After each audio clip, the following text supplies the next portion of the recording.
আসসালামু আলাইকুম। ষষ্ঠ থেকে সপ্তম শ্রেণীর ষষ্ঠ এবং সপ্তম শ্রেণীর বন্ধুদের আমি বাংলা দেখাবো।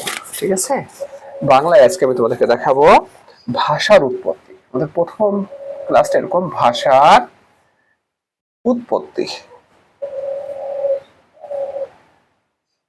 দেখো, তাহলে আমরা বলতে পারি ভাষা।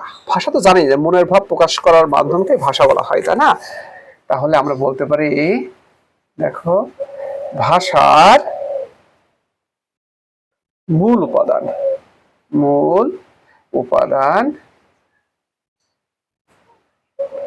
ভাষার মূল উপাদান কি? ধ্বনি। ধ্বনি, ভাষার মূল উপাদান হচ্ছে ধ্বনি, তাই না? তারপরে ভাষার ক্ষুদ্রতম উপাদান, ক্ষুদ্রতম উপাদান হচ্ছে ধ্বনি। ভাষার ক্ষুদ্রতম উপাদান ধ্বনি, তাই না? তারপর বলতে পারি ভাষার মূল উপকরণ, ভাষার মূল উপকরণ, উপকরণ, ভাষার মূল উপকরণটা কি? বাক্য। বাক্য হচ্ছে ভাষার মূল উপকরণ। এবার দেখো, বাক্যের মূল একক কি?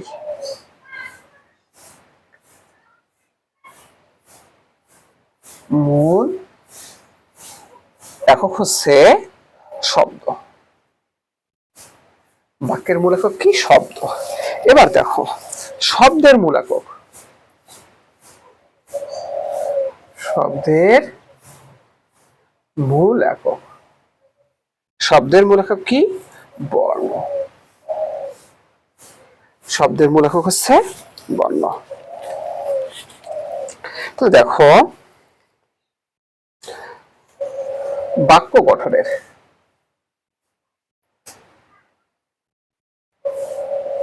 বাক্য গঠনের উপাদান,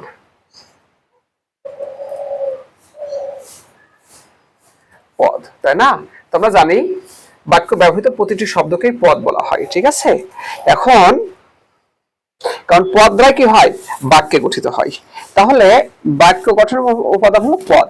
এখন দেখো, তাহলে শব্দ, শব্দ আর পদের মধ্যে পার্থক্য কি? শব্দটা কি? শব্দ হচ্ছে, শব্দ, শব্দ হচ্ছে কি? হচ্ছে হলো যখন কি থাকে? একা থাকে। যখন সে নিজের মতো একা থাকে তখন সে শব্দ, একা থাকে। হ্যাঁ, আর এই শব্দই যখন কোথায় হয়? বাক্যে ব্যবহৃত হয়। আর পদ হচ্ছে কি? পদ হচ্ছে কি? যখন বাক্যে ব্যবহৃত হয়, বাক্যে ব্যবহৃত হয়। ঠিক আছে, ব্যবহৃত হয়। তাহলে শব্দ হচ্ছে যখন সে সিঙ্গেলে থাকে তখন সে শব্দ, কিন্তু যখন সে বাক্যে ব্যবহৃত হয় তখন সে আর শব্দ থাকে না, তখন সে কি হয়ে যায়? পদ হয়ে যায়। ঠিক আছে, এখন দেখো, তারপর আমি তোমাদেরকে দেখাচ্ছি ভাষার উৎপত্তি দেখাচ্ছি। আমরা এখন দেখবো ভাষার, কোন ভাষা কতজন? পৃথিবীতে সবচেয়ে বেশি ব্যবহৃত হয় কোনটা? ইংলিশ। ইংলিশ, হ্যাঁ, সবচেয়ে বেশি ব্যবহৃত হয়। ইংলিশের পরে কি আছে? মান্দারিন, অর্থাৎ চীনা ভাষা বলে যাকে আমরা। ঠিক আছে, চীন দেশের ভাষা। হ্যাঁ, মান্দারিন, চীনের মান্দারিন। তারপরে কি? হিন্দি, হিন্দি। তারপর হচ্ছে কি? স্প্যানিশ। দেখো, তারপর হলো আরবি, আরবি, স্প্যানিশ, আরবি, তারপরে কিন্তু আমাদের বাংলা। খেয়াল করো, তাহলে ভাষার জগতে পৃথিবীতে বাংলার অবস্থান কত? 1 2 3 4 5 6, মানে ষষ্ঠ।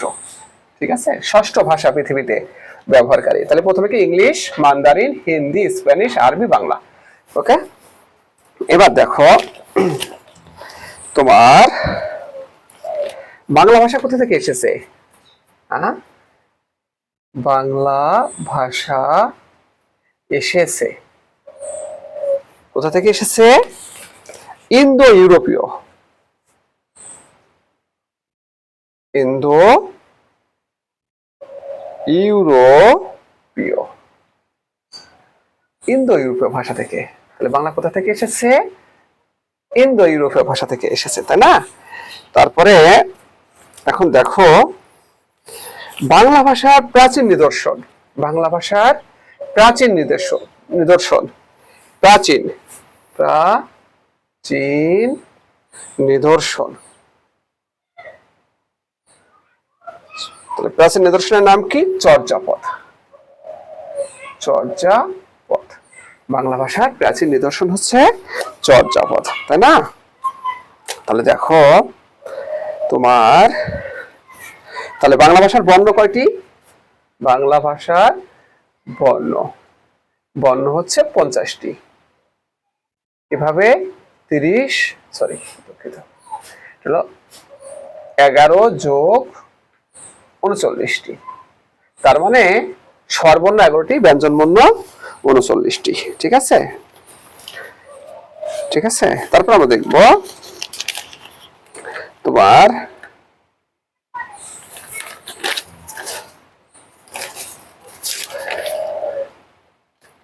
তাহলে বাংলা ভাষা এসেছে কোথা থেকে? ব্রাহ্মী লিপির, তাই না? তাহলে দেখো বাংলা লিপি, লিপি এসেছে, এসেছে কোথায়? ব্রাহ্মী লিপি।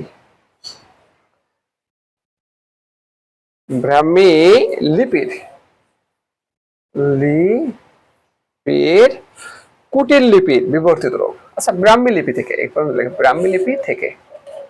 হ্যাঁ, তাহলে বাংলা লিপি এসেছে কোথা থেকে? ব্রাহ্মী লিপি থেকে। তো ব্রাহ্মী লিপির জন্ম কত? 2500 বছর আগে। এই ব্রাহ্মী লিপিটা কত বছর আগে এসেছে? 2500 বছর আগে। 2500 বছর বছর আগে। ঠিক আছে।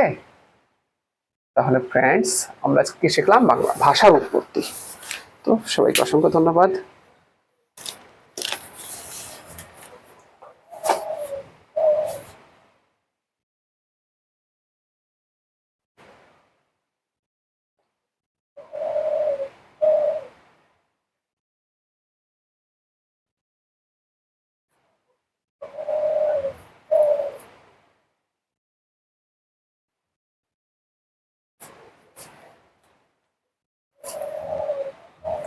কি হয়